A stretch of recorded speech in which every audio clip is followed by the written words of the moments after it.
அமரர் கல்கியின் சிவகாமியின் சபதம் பாகம் 3 5ஆம் அத்தியாயம்.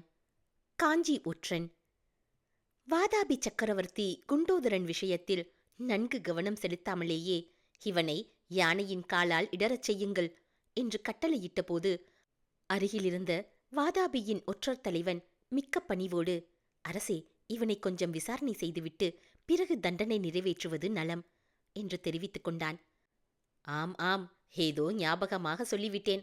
அவனை இப்படி அருகில் கொண்டு வாருங்கள் என்று புலிகேசி கட்டளையிடவும் குண்டோதரன் அருகில் கொண்டு வந்து நிறுத்தப்பட்டான். அடே, நீ யார்? என்ன வேளையாக புறப்பட்டாய்? உண்மையைச் சொல் என்று கேட்போர் உள்ளம் நடுங்கும் அதிகாரத் தொனியில் புலிகேசி வினவினான். வாதாபி மன்னன் சென்ற 18 மாத காலத்தில் தமிழ் மொழியை நன்றாய் பேசவும் பேசியதை தெரிந்து கொள்ளவும் பயின்றிருந்தான் என்பதை இந்த இடத்தில் நாம் குறிப்பிட வேண்டும். ஏற்கனவே வாதாபி ராஜ்யத்தில் வழங்கிய பாஷையானது பாதி தமிழ்ச் சொற்களை கொண்டிருந்தபடியால் தமிழ் மொழியை பயில்வதில் புலிகேசிக்கு அதிக சிரமம் ஏற்படவில்லை. புலிகேசி கேட்ட கேள்விக்கு விடையாக குண்டோதரன், ஐயா, நான் என் தாயாருடைய மகன். கொள்ளிடத்துக்கு அக்கறையில் திருவெண்காட்டுக்கு போகலாம் என்று கிளம்பினேன். திருவெண்காட்டு வைத்தியரிடமிருந்து மருந்து வாங்கிக் கொண்டு வருவதற்காக போகிறேன் என்றான். எதற்கடா மருந்து? உனக்கு என்ன கேடு வந்து விட்டது என்று புலிகேசி கேட்டதும் குண்டோதரன் பயத்தினால் நடுங்கியவன் போல் பாசாங்கு செய்து, எனக்காக இல்லை ஐயா, அம்மாவுக்கு மருந்து.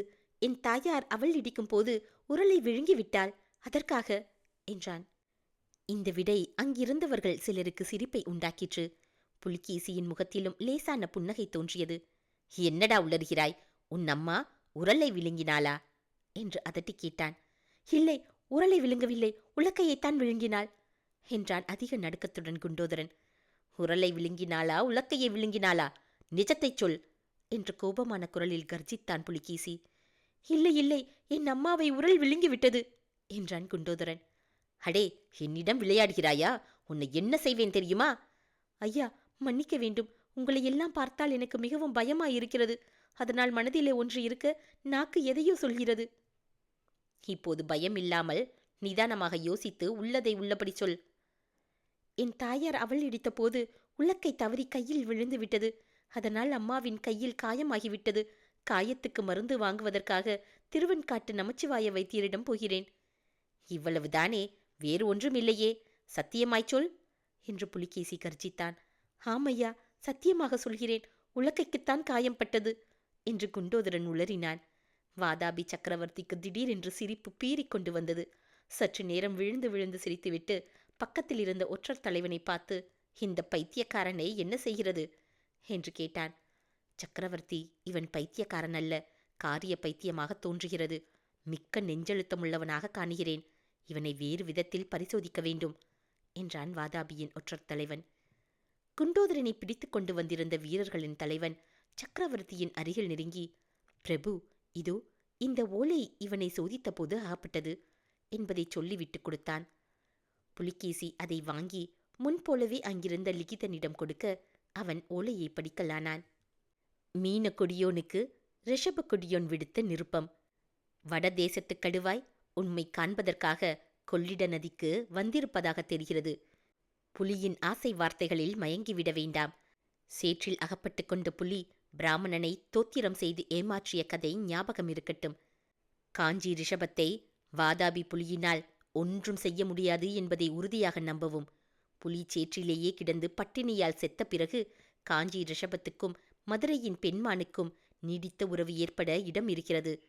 ஆனால் புலியின் பசியை தீர்க்க உதவி செய்தால் அது மதுரையின் மானுக்குத்தான் முடிவில் ஆபத்தாக முடியும். இதையும் மனதில் வைத்துக்கொண்டு உச்சித்தபடி நடந்து கொள்ளவும். இதை லிகிதன் படித்து வரும்போதே வாதாபி சக்கரவர்த்திக்கு அதன் உட்கருத்து இன்னதென்று விளங்கிவிட்டது. கோபத்தினால் அவனுடைய உடம்பெல்லாம் நடுங்கிற்று. பற்களை அவன் நரநரவென்று கடித்து கொண்ட சத்தம் அருகில் இருந்தவர்கள் எல்லாரையும் நடுங்கச் செய்தது. குண்டோதரன் சற்று முன்னால் பயந்தவன் போல நடித்து உரல் உலக்கை என்றெல்லாம் பேசியதையும் அதை கேட்டுத்தான் சிரித்ததையும் நினைத்தபோது உண்டான அவமான உணர்ச்சியானது புலிகேசியின் கோபத்திற்கு இன்னும் தூபம் போட்டது. அடே ஒற்றா, வாதாபி புலிகேசியினுடனா விளையாட துணிந்தாய்? கொண்டு போங்கள் இவனை. இவனுடைய கண்களை பிடுங்கிவிட்டு கழுத்தை வெட்டி கழுகுக்கு போடுங்கள் என்று கர்ஜித்தான். இப்படி குரூரமான ஆங்கியிட்ட போது புலிகேசியின் கழல் போல சிவந்த கண்கள் குண்டோதரனை உற்று நோக்கின. அவ்விதம் நோக்கிய கண்களில் திடீரென கோபம் தணிந்து அளவில்லாத ஆச்சரியத்தின் அறிகுறி தென்பட்டது. ஏனெனில் குண்டோதரனை வீரர்கள் இழுத்து கொண்டு போக முயன்றபோது அவனுடைய தலையானது விசித்திரமான சில சமிக்கைகளை செய்தது. உற்று கவனித்த புலிகேசிக்கு அந்த சமிக்கைகள் ஸ்வஸ்தீக சின்னத்தின் கோலமாக அமைந்தன என்பது தெரிய வந்தது. குறிப்பு: ஸ்வஸ்தீக சின்னம் என்றதும் வாசகர்களுக்கு ஜெர்மனியில் நாசிக் கட்சியின் சின்னமாக அது விளங்குவது ஞாபகம் வரும். ஆனால் ஹிட்லரை பார்த்து பூர்வீக இந்தியர்கள் காப்பியடிக்கவில்லை. அந்த நாளில் புத்தர்களும் ஜைனர்களும் சில சமயங்களில் சஸ்தீக சின்னத்தை உபயோகப்படுத்தினார்கள் என்பது சரித்திர ஆதாரம் பெற்ற விஷயம்.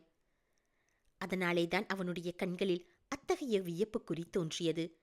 நில்லுங்கள் என்று புலிகேசி மறுபடியும் கூவினான். இந்த ஒற்றனிடம் நான் இன்னும் சில விஷயங்கள் கேட்க வேண்டும். இவனை இங்கேயே தனியாக விட்டுவிட்டு மற்றவர்கள் கூடாரத்துக்கு வெளியே போங்கள் என்று கட்டளையிட்டான்.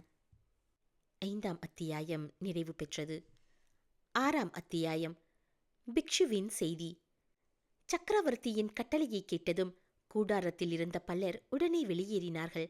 ஒற்றர் தலைவனும் இன்னும் சிலர் வெளியேறுவதற்கு தயங்கிய போது புலிகேசி அவர்களை கோபத்துடன் பார்த்து, போங்கள் என்று கர்ஜனை செய்யவே அவர்களும் போய்விட்டார்கள். தனித்து நின்ற குண்டோதரனை பார்த்து புலிகேசி சாந்தமான குரலில், அப்பா, நீ யார்? யாரிடமிருந்து வந்தாய்? அந்தரங்க செய்தி ஏதேனும் கொண்டு வந்திருக்கிறாயா என்று கேட்டான். ஆம் மகாபிரபு, பிக்ஷுவிடமிருந்துதான் வந்தேன். செய்தி கொண்டு வந்திருக்கிறேன் என்றான் குண்டோதரன். அப்படியா? என்ன செய்தி கொண்டு வந்தாய் என்று பரபரப்புடன் சொல்லிக்கொண்டே புலிகேசி சிம்மாசனத்திலிருந்து துள்ளி குதித்து எழுந்தான். சீக்கிரம் சொல்லு, பிக்ஷு எங்கே இருக்கிறார்? சௌக்கியமாயிருக்கிறாரா? ஏன் இத்தனை நாளாய் செய்தி ஒன்றும் அனுப்பவில்லை? உன்னிடம் என்ன சொல்லி அனுப்பினார் என்று புலிகேசி சரமாரியாய் கேள்விகளை அடுக்கினான். குண்டோதரனுடைய கண்களில் திடீரென்று கண்ணீர் பெருகிற்று. விம்முகிற குரலில், சத்யாச்ரயா, என் குருநாதர் காஞ்சியில் பாக்ஷாண்டி பல்லவனுடைய சிறையில் இருக்கிறார் என்றதும் புலிகேசி, ஆஹா, நான் உயிரோடு இருக்கும்போது பிக்ஷு சிறையில் இருப்பதா? என்ன அவமானம்! காவி துணி அணிந்த பிக்ஷுவை சிறையில் இடும் அளவுக்கு மகேந்திர பல்லவன் அவ்வளவு நீசனாகிவிட்டானா என்று சீறினான். பிறகு, எல்லாவற்றையும் விவரமாக சொல்லு. பிக்ஷு எப்படி சிறைப்பட்டார்? நீ எப்போது அவரை பார்த்தாய்? என்ன செய்தி சொல்லி அனுப்பினார் என்று கேட்டான். குண்டோதரன் சொன்னான்.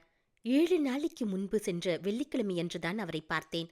மத துரோகியும் குரு துரோகியும் பாஷாண்டியனுமான மகேந்திர பல்லவன் தனது ராஜ்யத்தில் உள்ள புத்த பிக்ஷுக்களை எல்லாம் பிடித்து அடைத்து வைத்திருக்கும் சுரங்க மண்டபத்துக்குள்ளே பிக்ஷுவை பார்த்தேன்.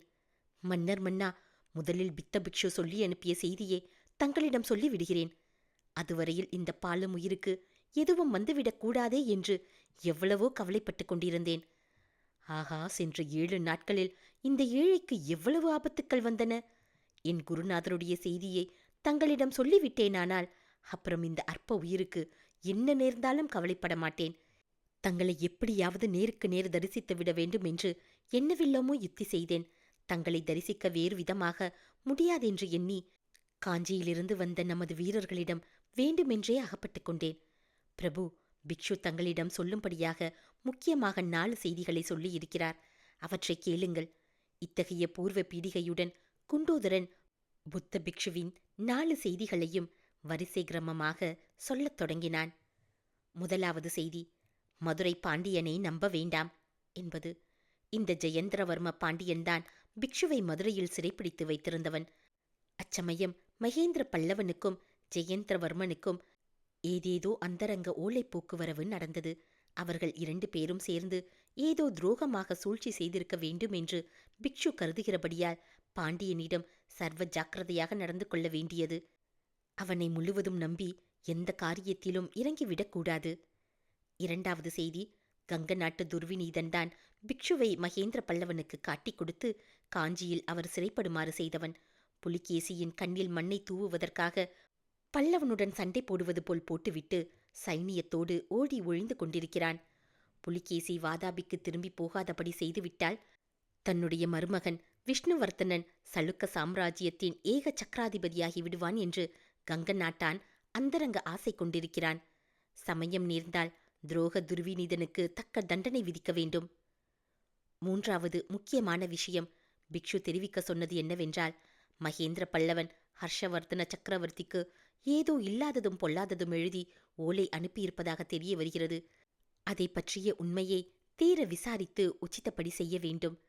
மகேந்திர பல்லவன் குறைந்தது இன்னும் 1 வருஷத்துக்கு கோட்டைக்குள்ளேயே கஷ்டமில்லாமல் இருக்க முடியும். அவ்வளவு உணவுப் பொருள் சேகரித்து வைத்திருக்கிறான். இந்த நிலைமையில் காஞ்சி முற்றுகை மேலும் நீடித்து கொண்டிருப்பது உச்சிதமா, அல்லது மீண்டும் ஒரு தடவை கோட்டையை கைப்பற்ற முயல்வது நல்லதா என்று யோசித்து தீர்மானிக்க வேண்டும். 4வது, எல்லாவற்றிலும் முக்கியமாக புத்த பிக்ஷு சொல்லி அனுப்பிய விஷயம் இது. உத்தராபரத் சக்கரவர்த்தி ஹர்ஷவர்தனர் சிற்பங்கள், சித்திரங்கள் முதலிய கலைகளில் அதிக பற்றுள்ளவர். தென் பல்லவ ராஜ்யத்தில் அநேக இடங்களில் சிற்ப சித்திர கலை மண்டபங்கள் இருக்கின்றன. மாமல்லபுரத்தில் மகேந்திர பல்லவன் ஹர்ஷவர்தனரை அழைத்து காட்டுவதற்காகவே அற்புத சிற்ப வேலைகளை செய்திருக்கிறான். இந்த சிற்ப வேலைகளுக்கு ஏதாவது சலுக்க வீரர்களால் கெடுதல் நேர்ந்ததாக தெரிந்தால் அதை மகேந்திர பல்லவன் தனக்கு சாதகமாக உபயோகப்படுத்திக் கொள்வான். ஹர்ஷவர்தனருடைய விரோதத்துக்கு சலுக்கர் குலம் ஆளாக வேண்டி வரும். ஆகையால் பல்லவ நாட்டு சிற்பங்களுக்கோ சிற்பிகளுக்கோ சலுக்க வீரர்களால் எந்தவித கெடுதலும் நேராதபடி பார்த்து கொள்ள வேண்டும். மேற்கூறிய 4 செய்திகளையும் தட்டு தடுமாறி சொல்லிவிட்டு, என் குருநாதருக்கு நான் கொடுத்த வாக்கை நிறைவேற்றிவிட்டேன். இனிமேல் என் உயிரைப் பற்றி கொஞ்சமும் கவலையில்லை என்று கூறி குண்டோதரன் விம்மி அழத் தொடங்கினான். அடே, நீ என்னத்திற்காக அழுகிறாய் என்று புலிகேசி கேட்டபோது குண்டோதரன், ஐயா, சாளுக்கர் சைனியம் என்றைக்கு காஞ்சிக்கோட்டை மதிலை தாண்டி உள்ளே பிரவேசிக்கிறதோ அன்றைக்கு சிறைப்பட்டிருக்கும் புத்த பிக்ஷுக்கள் எல்லோரையும் கழுவில் ஏற்றி விடுவதாக மகேந்திர பல்லவன் சொல்லி இருக்கிறானாம். இதை தங்களிடம் சொல்ல வேண்டாம் என்று பிக்ஷு சொன்னார். ஆனாலும் தங்களிடம் சொல்லாமல் இருக்க எனது மனம் கேட்கவில்லை. என் குருநாதர் நான் பிறந்து வளர்ந்த காஞ்சி நகரின் நற்சந்தியில் கழுவில் ஏற்றப்பட்டு காக்கை கழுகுகளால் கொத்தப்படுவார் என்பதை நினைக்கும்போது எனக்கு தாங்க முடியாமல் அழுகை வருகிறது என்றான். சற்று நேரம் ஆழ்ந்த சிந்தனையில் இருந்துவிட்டு புலிகேசி குண்டோதரனை பார்த்து, நீ எப்படி பிக்ஷுவை சந்தித்தாய்? எப்படி கோட்டைக்கு வெளியே வந்தாய் என்று கேட்க குண்டோதரன் திருப்திகரமான மறுமொழி அளித்தான். பிக்ஷுவின் யோசனைப்படி தான் பல்லவ ஒற்றற்படையில் சேர்ந்திருப்பதாகவும் அதனால் காஞ்சி காராகிரகத்தில் அடைக்கப்பட்டிருக்கும் புத்த பிக்ஷுக்களுடன் பேசி துப்பு அறிவதற்காக தன்னை நியமித்திருந்ததாகவும், அதிர்ஷ்டவசமாக பாண்டியனுக்கு ஓலை கொண்டு வரும் வேலை தனக்கு கிடைத்ததென்றும், கோட்டைக்கு வெளியே வருவதற்கு இரகசிய சுரங்க வழி இருக்கிறதென்றும், அந்த வழியாகத்தான் வந்ததாகவும், பாண்டியனின் ஓலையை சேர்ப்பிக்கும் எண்ணமே தனக்கு கிடையாதென்றும் கூறினான். அதன்மேல் புலிகேசி, திரும்ப பிக்ஷுவிடம் போய் செய்தி சொல்ல உன்னால் முடியுமா என்று கேட்டான். பிரபு, திரும்பிச் செல்வது என் உயிருக்கு அபாயம்.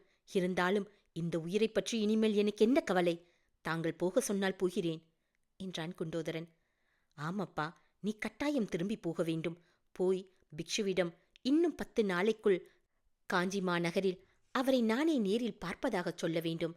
எது நேர்ந்தாலும் என்ன கேள்விப்பட்டாலும் அவர் கொஞ்சமும் கலங்க வேண்டாம் என்றும் எல்லா விவரங்களையும் நேரில் சொல்வதாகவும் கூற வேண்டும். உன்னால் முடியுமா என்று புலிகேசி கேட்டான். பிக்ஷுவை 10 நாளில் நேரில் பார்க்கப் போவதாக புலிகேசி சொன்னவுடன் குண்டோதரனுக்கே உண்மையில் தூக்கி வாரி போட்டது. அவன் முகத்திலும் கண்களிலும் நாம் என்றும் கண்டிராத ஆச்சரியத்தின் அறிகுறி காணப்பட்டது. மேற்கூறிய சம்பாஷணை நடந்து 1 வாரத்திற்குப் பிறகு காஞ்சி மாநகரின் தெற்கு கோட்டை வாசலையும் மதிலையும் காவல் புரிந்த வீரர்கள் எல்லாம் குண்டோதரனைப் போலவே ஆச்சரிய கடலில் மூழ்கினார்கள். ஏனெனில் அந்த கோட்டை வாசலுக்கு எதிரே அகழிக்கு அக்கரையில் வராக குடிப்பிடித்த தூதர்கள் 2 குதிரை மேல் நிராயுதபாணிகளாக வந்து நின்று தாங்கள் கொண்டு வந்திருந்த கொம்பை வாயிலே வைத்து பூம் பூம் பூம் என்று ஊதினார்கள். அவர்களுடைய தோற்றமும் அந்த கொம்பின் முழக்கமும் அவர்கள் சமாதானத்தை நாடி வந்திருக்கும் புலிகேசியின் தூதர்கள் என்பதை எடுத்துக்காட்டின. ஆஹா, இதென்ன விந்தை! வாதாபியின் சக்கரவர்த்தியா சமாதான தூது அனுப்பியிருக்கிறார்? இது கனவா நனவா என்று காஞ்சிக்கோட்டையை காவல் புரிந்த பல்லவ வீரர்கள் அளவில்லா வியப்பை அடைந்தார்கள். நம்ப முடியாத அந்த அதிசய செய்தியானது அதிசீக்கிரத்தில் மந்திராலோசனை மண்டபத்திலிருந்த மகேந்திர பல்லவரை சென்றடைந்தது. 6ஆம் அத்தியாயம் நிறைவு பெற்றது.